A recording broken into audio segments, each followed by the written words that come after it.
Hello, welcome back to Healing Mama podcast. I am Val, aka Healing Mama, and today's episode is episode 16, Reparenting Ourselves. So, this one I have been working on for quite some time. I'm really trying to make sure that I am being very transparent and kind of walking you through my journey in reparenting myself. So, we'll go ahead and get started with today's quote. An unhealed person can find offense in pretty much anything someone says or does. A healed person understands that the actions of others have absolutely nothing to do with them. Each day, you get to decide which one you'll be, the healed or unhealed. I love this one. I wanted to touch on this one because it really shows the perspective aspect of things. So, you can take offense to anything. Have you ever met that person that no matter how you say things or, if you watch your wordings, they're offended no matter what?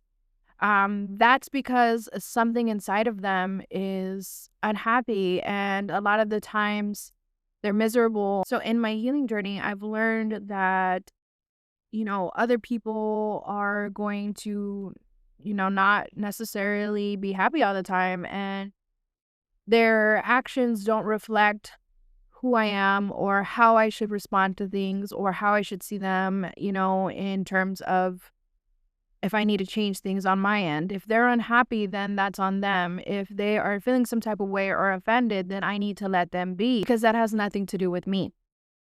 And so I loved that one. I loved this quote because really I'm starting to see that a lot of the times, if somebody comes at me a certain way, old Val would be ready to go and, puff out her chest and ready to defend herself. And now I'm seeing it on a different side of the spectrum and a different side of the scale. And I'm like, okay, this is coming from somewhere deep down inside. This person is miserable, sad, going through it. So I'm going to pump my brakes and I'm not going to react and give them that power over me because I'm learning that it's them that they're upset with. It's your life you're hating. It's, you know, have you ever heard misery loves company? It's that type of deal.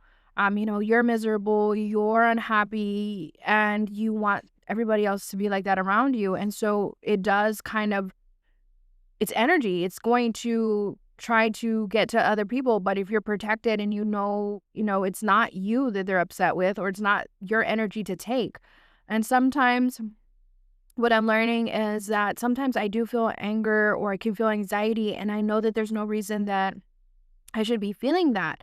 I stop and I say, I don't know whose anger or anxiety or whatever the feeling that I'm feeling at that time is. I return to sender with love and consciousness attached. That is not my energy to carry. And so that is something that I do quite often. And then we have the second quote, which is a personal. So I'm excited. I really been working on my writing. I used to love to write. And so I figured, why not just throw in one of my own? So I was working on this. My kids were in the pool. My husband was in the pool with them. And I was kind of just vibing and doing my layout, my outline for this podcast. And I just started writing. So here it goes.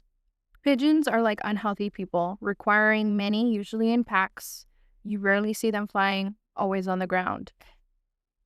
Healthy people are like eagles, flying higher than others and alone most often, because not everyone is willing to work hard enough to reach their purpose and fly as high. So that is a personal one. I was really just, laying there and just soaking in the environment, and I saw an eagle, and the eagle is just flying solo, and I'm like, wow, just like this eagle flying, that's a lot of us in life on this journey. And a lot of the times we're so scared to try something new or branch out into something different or to heal ourselves because it is uncomfortable, and a lot of people don't do it. So it's easier to be with the pigeons in the sense of the unhealthy people and stay stuck in that environment because it's what everybody's doing. It's where our pack is. It's where we're most comfortable. And to know that we're going to fly high is scary because it's not something that pigeons do. They don't fly high. And so and seeing that eagle fly, I was like, wow, I am that eagle. I am flying. I want others to get to that level and to feel that and to feel that level of health and that level of pride that you take in yourself. I'm learning more about myself now than I have ever done in my life. I'm learning that I can get through things that I never in my life thought I would be able to get through. I'm learning that in getting through this, I have extended a branch to others to, reach out to me, ask for advice, having people call me to just vent and share their story. And that is an amazing feeling because my life's purpose, I feel, is to help others and to be of service. And so to have that kind of align with what I'm working for and working towards is awesome because I see that it's all working out for me. But I'm learning about myself and I'm learning to have grace with myself and I'm learning to work through the moments that I don't. When I feel like, I am bashing myself or I am hard on myself, really stopping and being grateful for the moment and taking it all in and learning and really trying to take care of little Val. So I'm looking at my inner child and I now have the keys to reparent myself, to reparent little me. And when I'm feeling triggered, I really try to work towards that. And so what that means is, in going through shadow work and inner child work, I am able to take a deep dive into, what I saw I lacked, what I felt I lacked, what I would have done different if I were parenting myself. And so I have the keys now to reparent myself. And I feel like a lot of the times you're going to go one of two ways. You're going to choose the victim mentality, which I did for 34 years of my life. So I am no better than you. But at some point in time, if you want to change, you can. So in 34 years, I was in the victim mentality. I was in the mentality of, oh, poor me. I had a hard life. My parents were separated. My mom and I didn't have the best relationship. My dad and I don't have the best relationship. I was this, I was that, anything under the sun. And I feel like I used it as a crutch. I used it as a crutch to be angry, to be bitter, to hold resentment, to just have this tough exterior to where I literally felt like I had a cold heart. Nothing fazed me because I had built up this hard shell of excuses and victim mentality. And so you're stuck in either victim mentality or you're going to heal it. You're going to reparent yourself and you still are alive. You're still breathing. So you have that opportunity to reparent yourself and you have those skills. You know what didn't work and now you know what you need to fix. And so I'm aligning myself with my greatest and highest good. Therefore, dropping dead weight that I for so long felt that I needed to carry with me. It's what I thought I needed.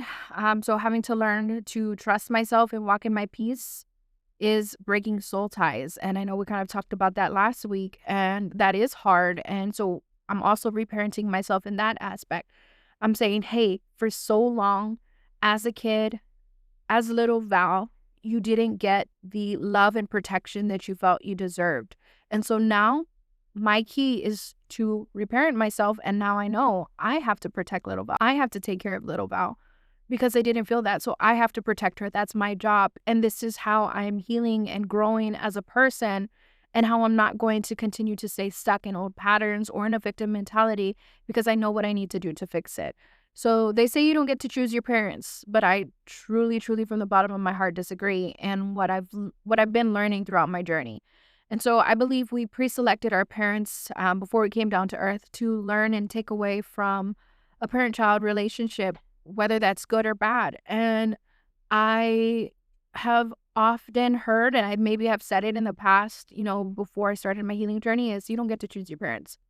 Now that I have done a deep dive into my soul, my spirit, energies, vibrations, how life works, all of that stuff, I truly believe differently. I feel like now in looking at it, I do feel I selected my mom and my dad to, take a lesson from it and learn good and bad things. And in a sense, work on the parts of my soul that needed work and needed help. And not everybody is going to get the opportunity to do that because, again, we stay stuck in a victim mentality.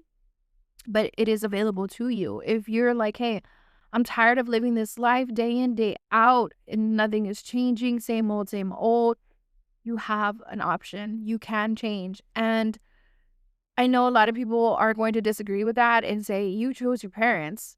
To each their own. This is just my mindset, my belief systems, and you don't have to take from it. I'm just sharing with you that I personally feel like I, along with my higher power, selected my parents for a reason, and it was to learn and grow, and I have. And I also feel like, in a sense, I've grown with my mom. Her and I have worked on this part of us where we haven't ever been in our lives, and this relationship that we're building, and this level of communication to where, sometimes she can say something that, may trigger me, and I'm able to say, like, hey, like, I don't believe that, or we're not going to have that conversation. Vice versa, she can do the same. And it's not going to turn into this bashing situation, this bashing scenario, or this, I'm going to hurt you, you're going to hurt me type of thing. So I feel like, in a sense, my growth and my healing journey is also healing my mom at the same time, at least our parent-child relationship. And so that's amazing to me, because I didn't ever think that that would be possible. And even my husband, sometimes he's like, wow, the growth that I've seen in the past couple of months has been crazy. Because again, just back in February, and we're now in April, I had the hard conversation with my mom. And even the other day, I told her, was that a nice conversation to have? Was it comfortable? Was it fun? No. But since we've had it, I feel like we've entered a level of our relationship that we've never had before. And so we're able to be open and transparent and respect each other. I feel like that's something that we didn't have. We didn't have that respect. So as much as I'm reparenting myself, I think I'm also showing her that it's okay to heal. I'm showing her how it is along the lines of I'm reparenting myself. And I think it's a really great way to work together and to learn and grow and to experience life together and the good parts of life. It doesn't have to just be bad. It could be great. It could be amazing if you're open to it. Another thing I've learned in this journey of reparenting myself is I've learned that only I can provide true unconditional love for myself. Only I can provide true security for myself, and not from a place of pity, but from a place of strength. So, I don't want to sit here and have a victim mentality of like, oh, poor me. Like, I had life so hard and I didn't get this, or I didn't get that, or this was done to me. I'm coming from a place of strength and a place of love. And so now I stand into my peace. I take that power back. And I am confident in loving myself. And I'm like, okay, whenever I feel some type of way, I feel unloved, I feel like I'm coming from a place of lack, guess what? I'm going to give that to myself. I can take care of that for me. And so I start to, meditate. I'll start to sit in my thoughts and really work through it and give myself what I need at that moment. And so I do feel that I am stronger than ever. I do feel that I have risen into my power and into my strength. And I love the person that I am in this physical form, in this mental state, in this energy level. I am radiating, and it's not always, good. I'm not going to sit here and tell you that it's always great. I have moments, but for the most part, I am living in my peace. I am living in my strength. I am living in my power. I've reclaimed out of the victim mentality. I've reclaimed my will to be okay and my will to keep going. And that is empowering, and it's an amazing feeling. And at the end of the day, even when life is going crazy, I can calm the storm, and I can tell little me and reparent little me and tell her, hey, I got you. We're going to be okay. You're safe.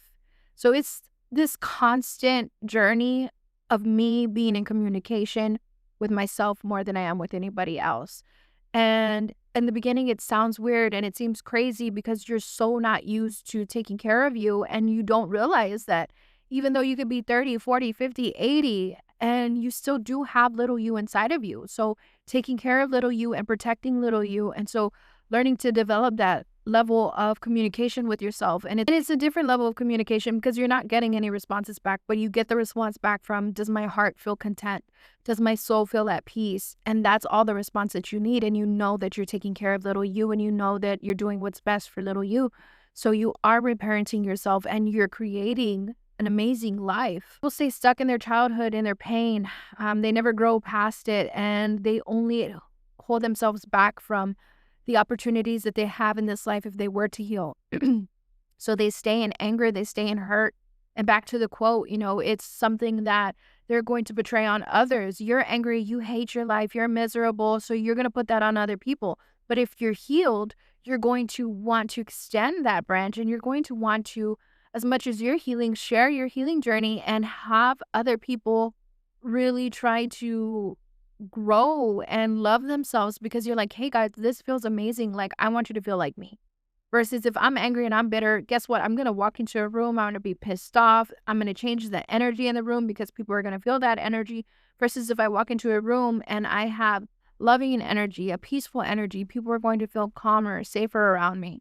And so not having that victim mentality and not staying stuck in my pain. And I've learned through all of this, the value of little Val, the value of taking care of her. It's my job to protect myself, my inner child, and that the people that try to come and take that peace away, or the moment a situation comes to try to take that peace away, or that self-love or the sense of security away, I have to pump the brakes and really make sure that I'm looking at my surroundings, I'm taking care of me, and I am working on protecting little Val and maintaining my peace. And again, that's not always easy. It takes work, guys.